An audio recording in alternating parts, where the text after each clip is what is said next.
इतक्या काळानंतर आम्हाला तुम्हाला बघायला मिळतंय सिनेमामध्ये आणि मराठी सिनेमामध्ये. So we all were waiting for it आणि आता तो क्षण आलाय. तर काय सांगशील या सिनेमाबद्दल? आणि अर्थात महेशजींसोबत ही जोडी आम्हाला पहिल्यांदाच बघायला मिळते तेव्हा दोन वेटरन्स एकसाथ एका सिनेमात म्हणजे आमच्यासाठी सोन्याहून पिवळं जातं. अरे नाही, काम करणं इतकं सहज सोपं होतं. एक अत्यंत चांगला सहकलाकार आणि खूप म्हणजे अनुभवी सहकलाकारच नाही तर लेखक दिग्दर्शक यांच्या सोबत काम करण्याची एक औरच मजा असते.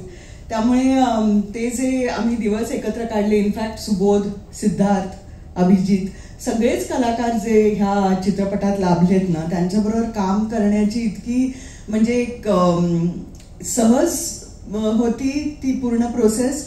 आणि ॲट द सेम टाइम माझ्यासाठी मी खूप काही शिकत होते. आणि तेजस बरोबर मी बकेट लिस्टमध्ये सुद्धा काम केलं होतं.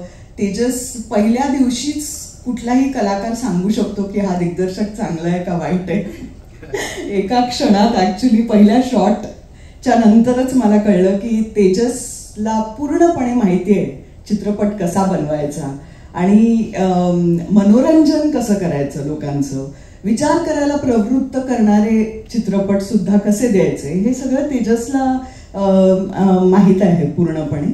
आणि तेव्हा बकेट लिस्टच्या नंतर जेव्हा त्यांनी मला देवमाणूससाठी विचारलं तर त्यांनी मला ऍक्च्युली ऑप्शन दिलंच नव्हतं. म्हणजे कथा ऐकवायच्या आधीच तो म्हणाला की तू नाही म्हणायचं नाहीयेस ह्या चित्रपटासाठी, ह्याच बोलीवर मी तुला बोलवतोय.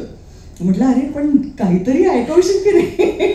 मी म्हटलं घाबरत ऐकलं. मी म्हटलं असं का हा म्हणतोय. पण ती खरंच सुबोध म्हणाला तसंच ही कथा इतकी चांगली आहे. आणि ह्या चित्रपटाचे खूप वैशिष्ट्य मी सांगेन की फक्त प्लॉट म्हणजे कथाच चांगली नाहीये तर त्याच्यामध्ये पात्र रचना सुद्धा तेवढीच चांगली आहे. म्हणजे काही चित्रपटांमध्ये पात्र रचना खूप चांगली असते पण त्याची जी गोष्ट असते ती जमेची बाजू नसते कदाचित. तर ह्या चित्रपटात दोन्ही एकत्र जात आहेत आणि सगळ्यात छोटे पण जे म्हणजे रोल्स असतील ना, जे सीमित वेळेसाठी येतात त्यांचं पण कॅरेक्टर आर्क एक संपूर्ण आर्क दिसतो. त्यामुळे नेहाचे खरंच मी धन्यवाद मानले पाहिजेत. कारण सुरुवात किंवा आपण म्हणू कणा चित्रपटाचा तोच असतो, स्क्रिप्ट असते. तर नेहा आणि तेजस आणि मग लव, रंजन आणि अंकुर गर्ग ह्यांनी खूप काम केलंय. आणि ती पूर्वतयारी झाल्यामुळे आम्हाला एकत्र काम करण्याला म्हणजे खूपच सोपं झालं सगळंच. आणि खूप आनंददायी होते ते सगळेच क्षण. म्हणजे मी जरी चित्रपटामध्ये खूप हसताना दिसत नसेल तरी ऑफस्क्रीन खूप हसले. माझ्याकडे खूप तसे क्षण माझ्या मोबाईल फोनवर आहेत जिथे मी खूप हसते. त्यामुळे खरंच मला पण उत्सुकता आहे की तुम्हाला चित्रपट बघून काय वाटतंय किंवा काय प्रतिक्रिया असणार आहे तुमची.